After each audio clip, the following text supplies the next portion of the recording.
Hi guys, welcome to revision time. तो आज मैं ला रही हूँ आप सभी के लिए आरपीएफ कांस्टेबल एग्जाम 2025 के 18 मार्च के पूछे गए फर्स्ट शिफ्ट के क्वेश्चंस के एनालिसिस वीडियो। तो आज है लास्ट एग्जाम, तो चलिए देखते हैं आज के फर्स्ट शिफ्ट में कौन कौन से क्वेश्चन पूछे गए हैं। जीके जीएस के क्वेश्चन है और कुछ मैं एक्स्ट्रा फैक्ट्स भी आप सभी को बताऊँगी जो कि आपको आने वाले एग्जाम में भी हेल्प करेंगे। अगर आप एनटीपीसी की तैयारी कर रहे हैं तो आपके लिए ये एक्स्ट्रा फैक्ट्स बहुत ही इंपॉर्टेंट है, क्योंकि कुछ क्वेश्चन रिपीट भी हो जाते हैं एक एग्जाम के दूसरे एग्जाम में। तो चलिए स्टार्ट करते हैं आज की वीडियो। मगर वीडियो को स्टार्ट करने से पहले अगर आप चैनल पर पहली बार आए हैं तो चैनल को ज़रूर सब्सक्राइब कर लें और साथ ही इस वीडियो को लाइक भी ज़रूर कर दें। तो चलिए स्टार्ट करते हैं 18 मार्च को पूछे गए फर्स्ट शिफ्ट के सारे questions. Question number 1, Sardar Sarovar बांध का निर्माण किस नदी पर किया गया है? इसका आंसर होगा नर्मदा नदी पर किया गया है। 17 सितंबर 2017 को प्रधानमंत्री नरेंद्र मोदी ने सरदार सरोवर बांध का उद्घाटन किया था। नर्मदा नदी पर सरदार सरोवर बांध के निर्माण के पीछे भारत के प्रथम उप प्रधानमंत्री सरदार वल्लभ भाई पटेल का ही दिमाग था। 4 भारतीय राज्यों अर्थात गुजरात, मध्य प्रदेश, महाराष्ट्र और राजस्थान को बांध से पानी और बिजली की आपूर्ति होती है। यह बांध भारत का तीसरा सबसे ऊंचा कंक्रीट बांध है। ये 163 मीटर ऊंची है। और भारत का सबसे ऊंचा बांध है भाखड़ा नांगल बांध। ये 226 मीटर ऊंची है। और दूसरा है लखवाड़ बांध, ये 192 मीटर ऊंची है। नेक्स्ट क्वेश्चन, वर्तमान में रक्षा राज्य मंत्री कौन है? इसका आंसर होगा श्री संजय सेठ। अंग्रेजी साम्राज्य में अवध का विलय कब हुआ? इसका आंसर है 1856 में। 7 फरवरी 1856 को गवर्नर जनरल लॉर्ड डलहौजी के आदेश से अवध के नवाब वाजिद अली शाह को पदच्युत कर दिया गया और कथित आंतरिक कुशासन के आधार पर अवध राज्य को व्यक्तिगत सिद्धांत की शर्तों के तहत ब्रिटिश ईस्ट इंडिया कंपनी के क्षेत्रों में मिला लिया गया था। अगला क्वेश्चन है, तंजौर का बृहदेश्वर मंदिर किसने बनवाया था? इसका आंसर है राजा राज चोल प्रथम ने। बृहदेश्वर मंदिर को राजा राज राजेश्वरम या पेरुवैदियार कोविल मंदिर के नाम से भी जाना जाता है। यह भगवान शिव को समर्पित है। यह कावेरी नदी के दक्षिण तट पर स्थित है। इसे तमिल शासक राजा राज चोल प्रथम ने बनवाया था। यह यूनेस्को के विश्व विरासत स्थल का एक हिस्सा है, जिसे गंगकोंडाचोलपुरम और ऐरावतेश्वर मंदिर के साथ महान जीवित चोल मंदिरों के रूप में माना जाता है। नेक्स्ट क्वेश्चन, सम्राट अशोक के पौत्र का नाम क्या था? इसका आंसर है दशरथ मौर्य। सम्राट अशोक के पिता का नाम बिंदुसार था। उनके दादा का नाम चंद्रगुप्त मौर्य था, जो मौर्य वंश के संस्थापक थे। नेक्स्ट क्वेश्चन, बंगाल का विभाजन कब हुआ था? इसका आंसर है 16 अक्टूबर 1905 को। काफ़ी बार मैंने पहले भी बताया हुआ है, 1905 को बंगाल विभाजन हुआ था। बंगाल विभाजन की घोषणा 16 जुलाई 1905 को की गई थी और यह 16 अक्टूबर 1905 से प्रभावी हुई। 1911 में दिल्ली दरबार में लॉर्ड हार्डिंग द्वितीय द्वारा बंगाल विभाजन को समाप्त कर दिया गया था।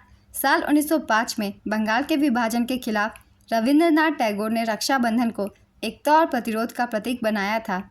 नेक्स्ट क्वेश्चन, अनुच्छेद 48 किससे संबंधित है? इसका आंसर है उन नीति निर्देशक सिद्धांतों में से एक है जो राज्य को गायों और बछड़ों तथा अन्य दुधारू और वाहक मवेशियों के वध पर प्रतिबंध लगाने के लिए प्रयास करने का निर्देश देता है। इसमें आधुनिक और वैज्ञानिक तरीके से कृषि और पशुपालन को संगठित करने का भी प्रावधान है। ये सभी प्रावधान किए गए हैं अनुच्छेद 48 में। इनमें से जो भी एक हो आप उसे टिक कर सकते हैं। नेक्स्ट क्वेश्चन, मुंह में भोजन और लार के मिश्रण को क्या कहते हैं? इसका आंसर है बोलस। हाल ही में किस आईआईटी के द्वारा सैनिकों की लोकेशन का पता लगाने के लिए जूते का निर्माण किया गया है? इसका आंसर है आईआईटी इंदौर के द्वारा। केंद्रीय बजट 2025-26 में किस विभाग को 2.33 लाख करोड़ रुपए का आवंटन दिया गया है? इसका आंसर है गृह मंत्रालय को। भारत के गृह मंत्रालय को इस बार के बजट से 2.33 लाख करोड़ रुपए आवंटित किए गए हैं। मैंने 2025-26 के बजट की वीडियो डाल रखी है, उसमें मैंने बताया था किस मंत्रालय को कितनी राशि आवंटित की गई है। तो 2025-26 के बजट से क्वेश्चन है, इसलिए मैं कुछ इंपॉर्टेंट पॉइंट्स बता देती हूँ ताकि आने वाले एग्जाम में आप सभी को ये हेल्पफुल हो। केंद्र सरकार के विकसित भारत @2047 और आत्मनिर्भर सशस्त्र बलों के विजन को साकार करने के लिए भारत सरकार ने वित्त वर्ष 2025-26 के लिए रक्षा मंत्रालय को 6,81,210.27 करोड़ रुपए का बजट आवंटित किया है। केंद्रीय स्वास्थ्य मंत्रालय को 2025-26 के बजट में 99,858.56 करोड़ रुपए आवंटित किए गए हैं। केंद्रीय बजट 2025-26 में शिक्षा मंत्रालय को 1.28 लाख करोड़ रुपए से अधिक आवंटित किया गया है। बजट 2025 में कृषि और किसान कल्याण मंत्रालय को 1.38 लाख करोड़ रुपए आवंटित किए गए हैं। ग्रामीण विकास मंत्रालय को इस बार के बजट में 1.90 लाख रुपए का आवंटन हुआ। रसायन और उर्वरक मंत्रालय के लिए करीब 1.62 लाख करोड़ रुपए आवंटित किए गए हैं। इस बार के बजट से ministry of consumer affair, food and public distribution को करीब 2,16,000 करोड़ रुपए मिले हैं।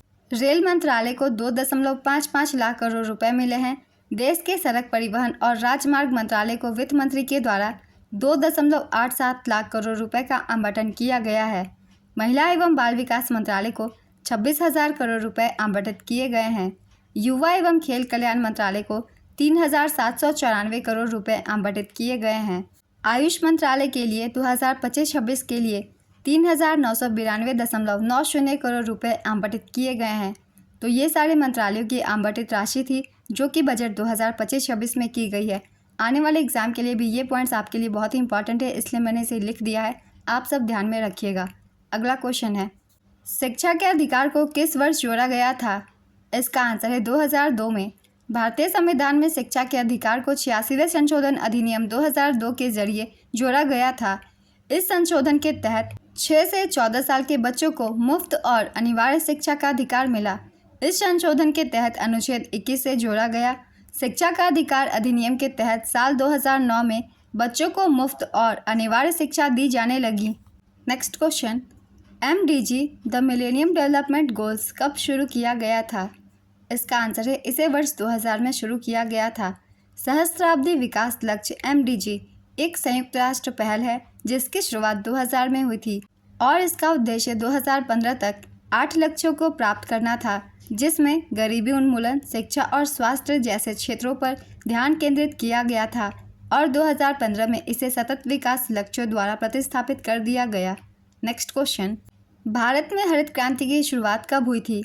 इसका आंसर है 1960 के दशक में। भारत में हरित क्रांति लाने का श्रेय MS स्वामीनाथन को दिया जाता है। इन्हें 2024 में भारत रत्न से भी सम्मानित किया गया था। अगला क्वेश्चन है, संविधान की कौन सी अनुसूची में नगर पालिकाओं की शक्तियों को शामिल किया गया है? इसका आंसर है 12वीं अनुसूची में। 12वीं अनुसूची भारतीय संविधान के 74वें संशोधन अधिनियम के तहत आई है। नेक्स्ट क्वेश्चन, सुंदरबन में किस प्रकार के वन हैं? इसका आंसर है ज्वारीय या तटीय मैंग्रोव वन है। तनपुरा में कितने तार होते हैं? इसका आंसर है इसमें 4 तार होते हैं।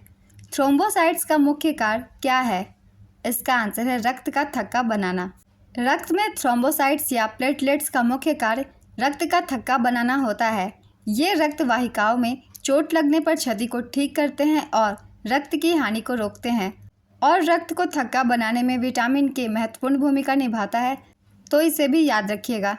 अगला क्वेश्चन है, एक्सिस बैंक ने 2024 के लास्ट क्वार्टर में कितना प्रतिशत ग्रोथ किया है? इसका आंसर है 3.8%। किस अनुच्छेद के तहत संघ और राज्यों की शक्तियों का सीमांकन किया गया है? इसका आंसर है अनुच्छेद 246 के तहत।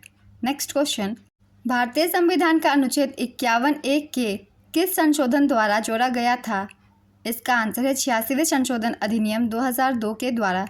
नेक्स्ट क्वेश्चन, खेलों में सर्वश्रेष्ठ प्रशिक्षक को कौन सा पुरस्कार दिया जाता है?